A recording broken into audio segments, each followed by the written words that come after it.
year and a half or so ago, we had an incident that took place where a female had reached out to our office from a surrounding county. She was not a girl from our community, but she had purchased some items from a vape shop here in our county, and took those items back, and she had used them, possibly it was she and someone else, is that correct? Three other females had used these items, and all of them became extremely ill.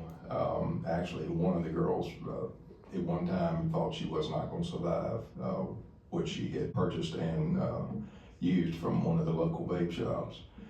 Right after that, we started investigating all of our vape shops in Amherst County, and I became quite surprised at what was available to be purchased using undercover folks to go in and buy. We read the code, consulted with the county attorney, and my suggestion was to pull the business licenses because of the sale of the products that were going out of these stores. From that, we realized that the Commissioner of Revenue had to serve notice on individuals before their business license could be pulled.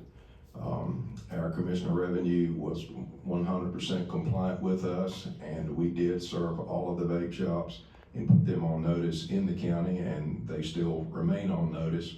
If we had any more violations like that, that she would pull their business license. So I think that has worked and helped us from the aspect of them stepping outside of the boundaries of what is allowed for them to sell, based on what we have done here recently, just to check before we came before you all tonight. But please know, if we get another complaint at all, or just randomly check our vape shops or a vape shop and we find that they're out of compliance with the materials they are selling, we will act with the Commissioner of Revenue and pull that business license. It was a driver's license or a several photo ID by government agency showing that the person is at least 21 years of age. These are the penalties for that. So if a store gets caught, that's $500 fine for a first violation. It's a civil penalty in the amount of $2,500 for a second or subsequent violation, and that's within a 3-year period. And I believe that this can be found through their website. Several weeks. It's when you look at the situation in Richmond, and I applaud our governor for what she did the other day and vetoing that bill regarding retail sale of marijuana. I do. I applaud her for that.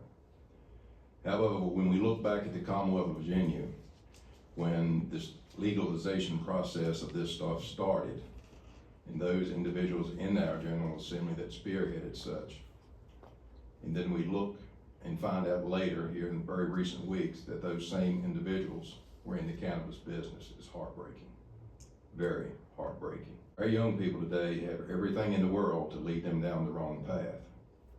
And we as leaders should do everything that we have within our power to prevent that from happening.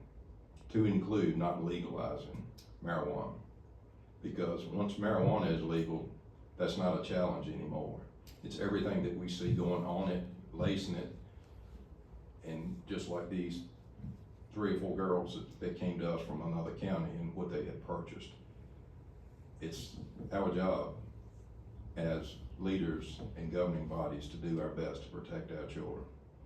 And when we see what recently has happened in Richmond, it's heartbreaking. So I applaud each and every one of you, and I will support anything you do to help curb the access of this stuff to our kids in our community. So you just let me know what we need to do from our end.